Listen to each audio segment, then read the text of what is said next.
شروع اللہ کے نام سے جو بڑا مہربان نہایت رحم والا ہے۔ یہ درود اولیاء اللہ کے اکثر معمول میں رہا ہے، بے شمار اولیاء نے اسے پڑھا ہے۔ خاص کر حضرت میاں شیر محمد شرقوری عارف کامل کے بارے میں بیان کیا جاتا ہے کہ آپ یہ درود کثرت سے پڑھا کرتے تھے اور اپنے مریدین کو بھی یہ درود پڑھنے کی تلقین فرمایا کرتے تھے، کیونکہ یہ درود الفاظ کے لحاظ سے مختصر ہے مگر معنی کے لحاظ سے جامع ہے۔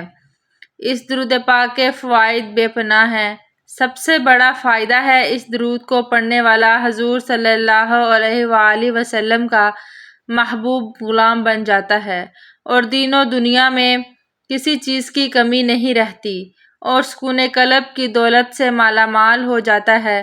بزرگان چورا شریف حضرت بابا فقیر محمد چراہی اور ان کے سجادہ نشین حضرات کے معمول میں یہ درود کثرت سے پڑھا جاتا ہے۔